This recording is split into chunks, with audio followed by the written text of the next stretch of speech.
Hi, welcome. It's Ethan Victory, your host for the Success Africa Wellness Show.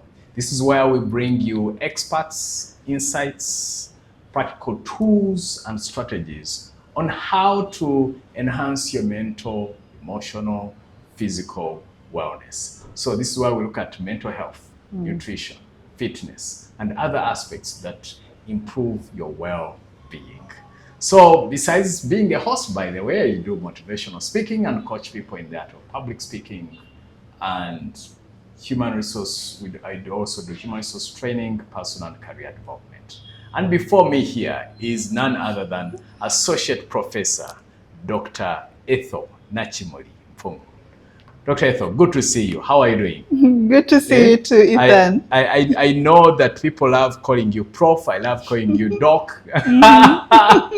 But she has all the titles. Not only does her background come from medicine, she also worked at Etheldreda Hospital for over 10 years and then said, I don't want to just be on the curative side, just to how to cure people when they are in distress, but how about we paid attention to the preventive side of business. So she got a master's in psychiatry, a PhD in psychiatry, and is recognized worldwide with her breakthrough work around therapy, even recognized by reputable organizations like World Health Organization, and her work has been published globally in reputable journals.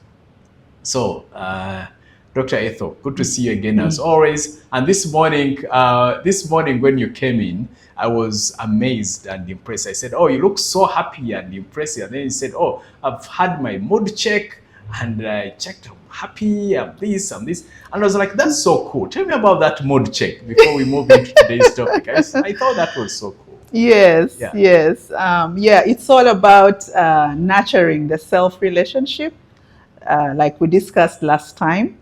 I always check in when I get up. I check on my feelings. What am I feeling this morning? And when I checked today, I was feeling calm. I was feeling strong. I was actually excited. Why? Because we were coming to record this show. Because this helps me fulfill my life's purpose, which is sharing mental health knowledge and skills. I like that. So, yeah. Fantastic. And I can see you're still excited and happy, and I like that. Yes. But most crucially, that segment of saying, it's time to, checking in to say, I'm happy, I'm powerful, I'm excited, and all that. What I liked the most actually was that checking in, because sometimes when someone starts the car, you want to look at the dashboard. We start the laptop, we are paying attention what the screen is telling us. But then it's like we rarely check in to see what our emotional dashboard is saying. I thought that was very powerful. To check in, where are you at? Sometime I remember one time I was at a petrol station. Someone looked at my tire and said, "Oh, you need to, your tire looks to be having a problem." Or no, it says, "Okay, you need to refill the air pressure or something, whatever it is." And then later I said, "You know what, let's check. There could be a problem. It's poured water around," and then noticed that there was actually a nail, and therefore some air was gently moving out. So that told me that unless we check, there could be some emotional pressure going out of us, and we are not aware until when it's very late. Absolutely. But when we check in daily, just the same way we say, "Oh, you need to go and do a medical checkup." We are usually looking at the organs and the physicality. But now you're teaching us that, hey, we also need to do an emotional checkup on a daily basis. To know when you are on or off. Yes. And I and felt then that act. was cool. Yes. And so if I find that, I'm low, not feeling well, I'm not excited, then what? What do I do then? Then you purpose to do something about it. Okay. Because if you keep in the low mood, then it's going to, fill you with so much negative energy. And everything you'll be doing will be on the negative side that day. So you want to catch that negative emotion. Maybe it's too much worry, too much fear. You want to catch it and then do something about it. change that mood. Excellent. You know, to move you in a positive mood. Excellent. Yes. Good. So I love that. So I'll start doing that. Doing the emotional check, right? The emotional check-in, the mood check. You call it the mood check? Yeah, mood check. whichever, emotional check-in, so remember to check your mood, and even as you're watching us, remember to check in your mood. Right now, Are you happy about my blue? And by the way, I noticed that Dr. Ethel, when she came for the recording, we were both putting on blue, and this was not planned at all. So just so you know, in case that is disturbing your mood, you're like, how come? So do your mood checks. Now, last time, Doc, when we were concluding, we talked about journaling as one of the tools that can actually improve our mental and emotional health. Yes. So I would love to know, why is journaling important, and how can one use journaling to improve or boost their mental and emotional health? Yeah. That's a great question, Ethan. Because journaling is one of those low-hanging fruits, you know, easily available tools that we can grab and start using. Basically, it's about emotional expression, you know, releasing your feelings, you know, so that they do not pile up and eventually make you burst. When you name your feelings, you know, on paper, you know, like this morning, I could have chosen to write down, oh, I'm feeling calm, I'm feeling strong, I'm feeling happy, you know. Good. And then the next thing I would ask myself, why am I in such a good mood today? What's happening? That's so nice. I get to learn my triggers of these good emotions. And I expose myself more to those situations. In case I was feeling low, you know, feeling dejected, worried, again, I would ask myself, but what is this? You know, what is causing this? I would look for the triggers and then now put a plan in place on how do I move away from these triggers. You understand? How do I do something to counteract this thing that is making me feel fearful and worried? Okay? So this act of expressing our emotions, you can compare it to cleaning, removing dirt from within yourself. Because if you leave that dirt there and it piles up, first of all, it's going to be harder to clean up. And it's going to cause you maybe a big infection.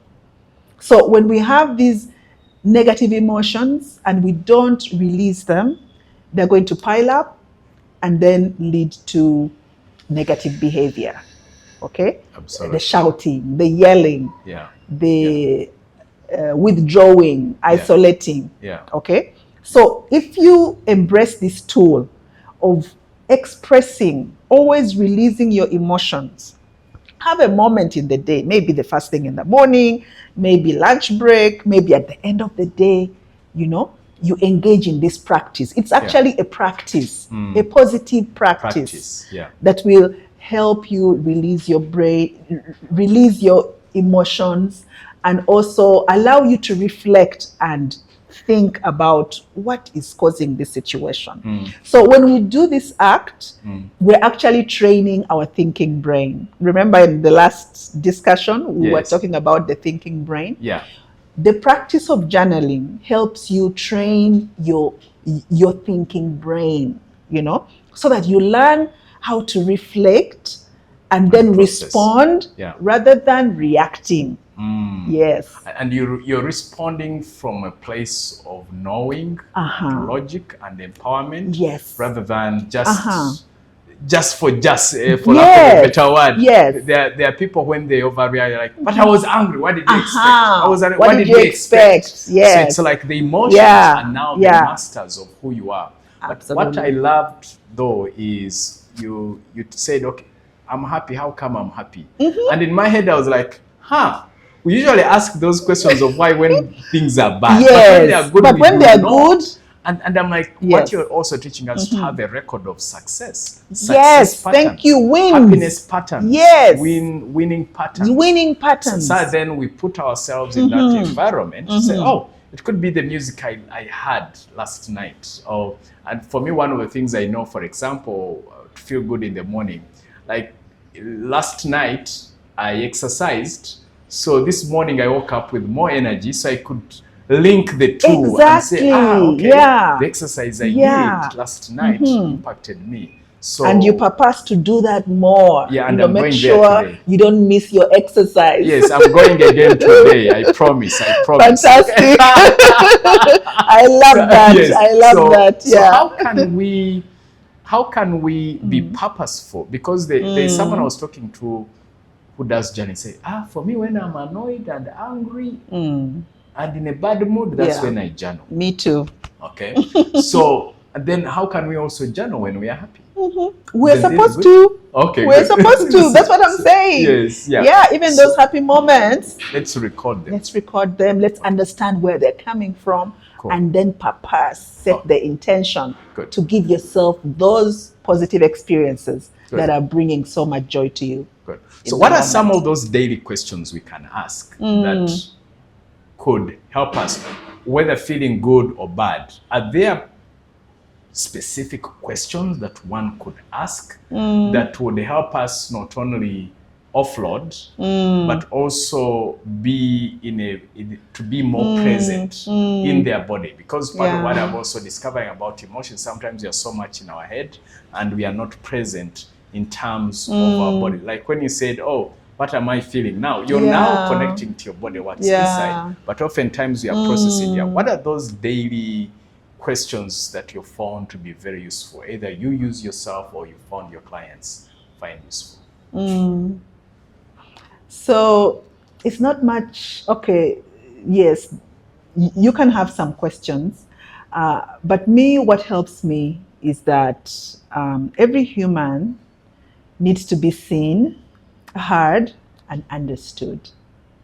Now, you have to give that to yourself first. You must see yourself, you must hear yourself, and you must understand yourself. And journaling is that practice that's going to help, because by the time you make the decision, I'm going to do this, you're seeing Ethan, okay? You're seeing Ethel. Ethel, I see you. I see you, I care about you. I'm going to do this so that you can be well. Okay? Okay. So just remember, every human being needs to be seen, heard, and understood. Good. Don't deny yourself. Yes. At least do it for yourself. Don't be the one to deny yourself that gift. Yes, that innate need. Yes. Okay? Other people may deny you. Yeah. Other people may refuse to see you. Yeah. They may refuse to hear you. Yeah. They may refuse to understand you. Yeah. But not you. Yeah. Don't do it to yourself. Good. Okay. Then, as for the questions, what am I feeling right now? It's good to name the emotion. When we name the emotions, they lose their power. Yeah. Okay. Good. So we need to learn about the various types of emotions, and when you feel it, you express it. Yeah. We have a problem in this country when someone asks you, how are you feeling? Fine. Okay. And then normal. Yes. The young people, when you ask them, how are you feeling? They tell me, I'm feeling normal. And I'm like, but normal is not a feeling. I want to know how you are feeling. Yes. And people find so much difficulty expressing that. So it's because their emotional muscles are not grown at all. Is it the muscles or is it even lack of awareness? Because that's what I'm saying. Because there's a complete lack of emotional awareness. People don't even know they have emotions. And what's causing that? People feel all these feelings, but they can't even put a word to it. What's causing that? They can't express it. It is the lack of knowledge, Ethan. Lack of knowledge. Yeah, the lack of basic mental health knowledge about what your mental health is composed of. Yeah. It's your emotions and thoughts. Fair enough. Yeah. I love that my people perish because of lack of knowledge. When you say knowledge. Yeah. So very importantly with journaling, what am I feeling right now? Good. Say whatever it is. I feel like screaming. If you can't name the emotion, I feel like screaming. I feel like kicking somebody. I feel like tearing up this place. Yeah. Write it down. Okay. When you release it, it will. Yeah. What am I grateful for today? Sometimes you can structure your journaling over gratitude. Yeah. Yeah. Mm-hmm. The other question is, what am I thinking? Of myself, by the way, first. Of myself. I like that. This thing has happened. What am I thinking about myself? About myself. Oh, about myself first. I love yes. that. Yeah. And then you write it down. Because if you're having negative thoughts about yourself because of an event that is happening, there must be a good justification for that. And how are you going to get the justification? Is that thing in your control or not in your control? An event is happening. Yeah. It is upsetting me. I'm thinking I am a bad person. But is that event in my control or out of my control? So if it is out of my control, then it's not me causing that negative thing. So I cannot be calling myself bad. So I have to quickly catch that negative thought about myself and say, no, that situation is there. Ethel is here. Ethel is still amazing, smart, kind person, generous. And you have to remember those positive things about you. Good. Yeah. So those are some of the questions. I like that. And one of the things that you've raised that have brought my attention that I sometimes talk about things we're in control of and those that we are not. Yeah. And my assumption, because for you, a researcher, you're a professor, you checked all these things out.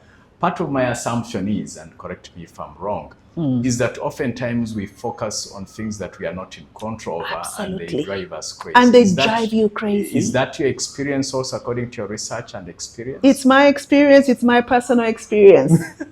You see, if you don't take a step back and sit with yourself and reflect about what's happening to you, you can miss the boat. Wow. So many things are happening. It's not in your control. Yes. You did not cause it. Yeah. Actually, let's talk about this in practical terms. Remember, Ethan, a while ago, there was a huge meeting we had organized with so many stakeholders. Yes, and I remember. The day prior to that meeting, the meeting was cancelled. After we have sent out invitations, I could not even get to everybody we had invited. So that meant people were going to go and they were going to find out from the venue that actually the meeting is not going to take place. Wow. But I sat with myself and I reflected and I asked myself, is this in my control or out of my control? And it was not in my control. So any negative feelings I had would quickly dissipate, because I come to a realization, no, this was a bad thing, but it was not in my control. Yeah. Therefore, Ethel remains here, very courageous, very smart, very kind, and that's who I am, and that's what I'll continue to be. And no one can take that. And no one can take that away from me. Yeah. So I hold on to that and I move on positively. Yeah. Yes. And what I've also noticed is sometimes that part of meeting with yourself, we rarely have that. Reason being, someone wakes up, first thing, you pull up the phone. Yeah. You're on WhatsApp, TikTok, YouTube, news.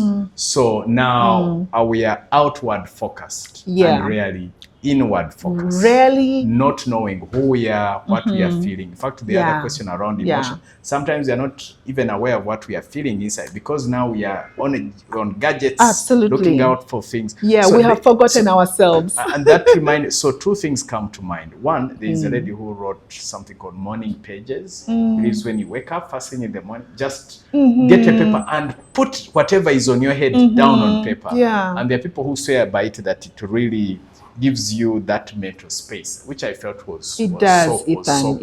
It does. It's so helpful. Yeah. So I did that for a few days. I need to find space to get into rhythm. I found that interesting. So in your view then, does that mean for us to unplug from the matrix, for lack of a better word, for whatever is around us, does that mean then intentionally creating time and space at this particular time? I'm going to do the mood check, the journaling check. Besides the mood check, to do the journaling so that it happens, and how to develop that discipline? Absolutely. We have to be intentional about this. Yeah. It's a habit. Yeah. It's a positive habit that we need to take on, and habits only take root through repetitive action. Yeah. Daily practice. Yeah. But this act of releasing your emotions, having time to reflect, training your thinking brain, it actually calms down the stress response reaction. Okay?